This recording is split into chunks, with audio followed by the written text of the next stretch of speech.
में पाकिस्तान बांग्लादेश क्या यूके से बना, या फिर इराक का हिस्सा था, ईरान का हिस्सा था? हमारे देश का ही हिस्सा था। बांग्लादेश और पाकिस्तान इसलिए बना क्योंकि धर्म धर्म और जात की राजनीति के उसमें बटे, हमारे में विभाजन हुआ।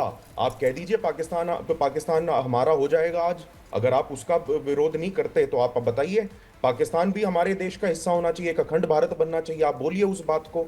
और आप कहते हैं कि भाई जाति इस देश की एक सच्चाई है, तो आप ये बताइए तारिक भाई कि पसमानदा मुसलमानों को कितना हक मिला है? जातीय जनगणना अगर होगी तो क्या आप उसमें जो आपके धर्म गुरु एक स्पेसिफिक कम्युनिटी के, इस्लाम धर्म में भी जो स्पेसिफिक कम्युनिटी के काबिज होके बैठे हैं, कब्जा करके बैठे हैं, क्या पसमानदा मुसलमानों को उनका हक देंगे? आप मेरे को ये बताइएगा। और देखिए जाति बिल्कुल क्या कहते हैं सच्चाई है देश की, तो गलत क्या है उसमें? हम सारी जातियों को एक अधिकार देते हैं, सम्मान देते हैं, सभी को बिल्कुल इक्वल अधिकार देता है हमारा कॉन्स्टिट्यूशन। किसी और देश की तरह नहीं जहां पे माइनॉरिटीज को बिल्कुल खत्म कर दिया गया। 15-15, 20-20% से अब वो 2-2, 3-3% बचे हैं। हमारा एक ऐसा देश है जिसमें माइनॉरिटीज अच्छे से ग्रो कर रही हैं। हमारा वो देश है जिसमें पारसी इस देश में बिल्कुल पूरे एक तरीके से इज्जत के साथ और पूरे शानो शौकत के साथ रहते हैं। जहां पे उनको पूरी दुनिया में परसिक्यूट किया गया, हमारे यहाँ पे वो बिल्कुल सेफ हैं। तो ये देश माइनॉरिटीज के लिए और हर धर्म जाति के लिए बहुत सेफ देश है। तो यहाँ पे सभी को इक्वल अधिकार है, हमारा कॉन्स्टिट्यूशन पहले से देता है। ठीक है, वो पूरा का पूरा अधिकार। ठीक है, हर्ष जी वापस आ रहे हैं। तारिक खान कुछ कह रहे हैं, वापस लौटोगे तारिक जी? अभी चंद्रमोहन जी से सवाल नहीं हुआ है। चंद्रमोहन जी एकता के संदेश में आ रही हूँ सर। अरे आप तो नाम लेते ही बोलना शुरू कर देते, रुक तो जाइए साहब, दूसरे को बोलने दीजिए। चंद्रमोहन जी एकता के संदेश में दिक्कत क्या, मुझे ये बता दीजिए बस। देखिए, अगर एकता है तो फिर भाजपा और भाजपा के शीर्ष नेतृत्व को प्रॉब्लम क्या है? तो फिर भाजपा, जब देश के अंदर एकता है, आप भी कह रही हैं, अभी तारिक भाई ने बहुत अच्छी बातें कही, तो फिर संजीव उनियाल को और हर्ष को प्रॉब्लम क्या है, और देश के प्रधानमंत्री को प्रॉब्लम क्या है? फिर उनको ये क्यों कहना पड़ रहा है कि उन्हीं के मंत्री कहते हैं कि बटोगे तो कटोगे, और वो कहते हैं बटोगे तो एक नेक रहोगे?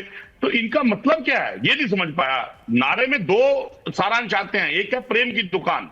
प्रेम की दुकान वो है जो सबको अमन और भाईचारा सिखाती है, और बटोगे कटोगे का नारा ये हर चीज को दुकानदारी मत बनाओ। लेकिन देश को, देश की जनता को ये नहीं बता पाते, देश की जनता को ये नहीं बता पाते कि बटोगे किससे और कटोगे किससे। डर लगता है। पसमानदा मुसलमान की बात करते हो, पसमानदा मुसलमान का अधिकार किसने छीना है पता है आपको? और बटोगे कटोगे करते हुए जो कंट्रोल रेट की ब्रेड है वो 70 में बिकने लग गई, किसके राज में बिकने लग गई? एक दूध जो 30 रुपए का था 70 में बिकने लग गया, किसके राज में बिकने लग गया? बांटते बांटते ही तो आपने देश के अंदर आज गरीब का हक छीन के एक बड़े आदमी के पास दे दिया।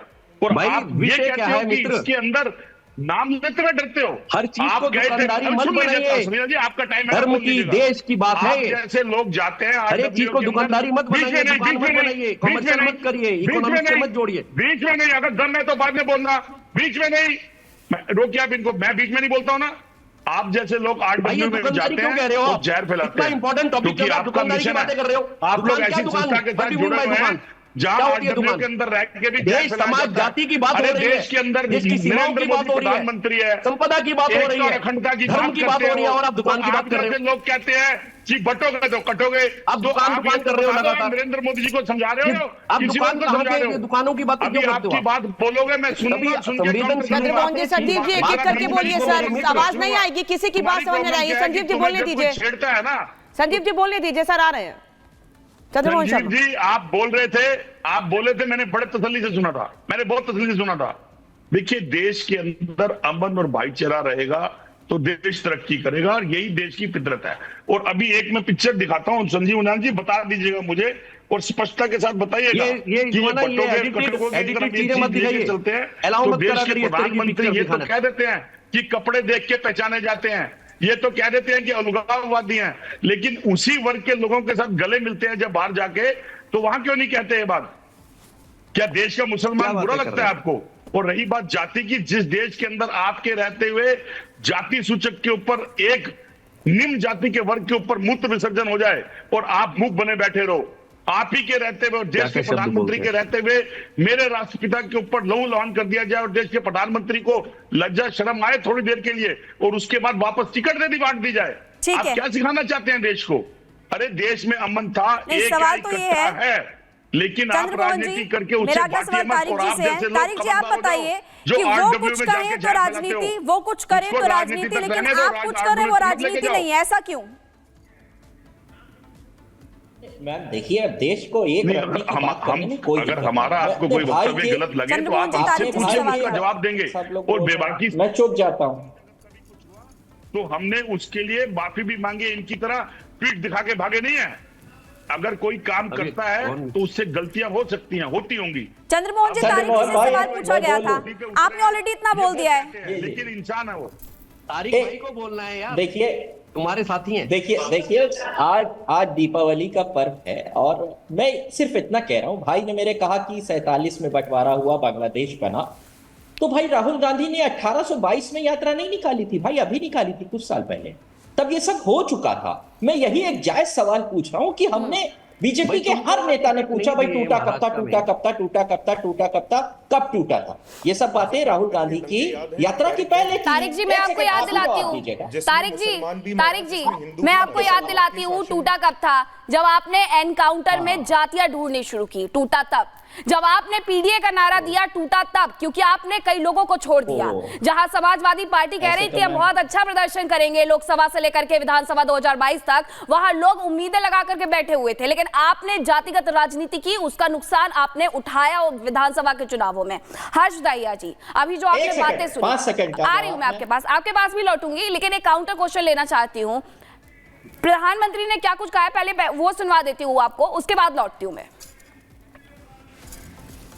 और आज कोई अगर कह दें कि एक है तो सेफ है, तो ये लोग एक है तो सेफ है उसको भी गलत तरीके से परिभाषित करने में लगेंगे। जो लोग देश को तोड़ना चाहते हैं, जो लोग समाज को बांटना चाहते हैं, उन्हें देश की एकता अखर रही है।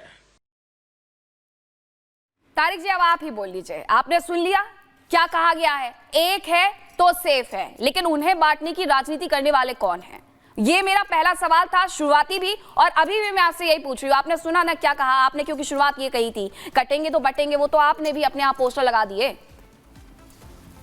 नहीं मैम, आपने कहा कि जब एनकाउंटर पे सवाल उठाए गए तब बांटा गया, तो ऐसे तो मैम जब 69,000 शिक्षकों की 30,000 पिछड़ों की नौकरी मार ली गई तब भी बांटा गया। दे देते बराबर का, क्यों दिया गया?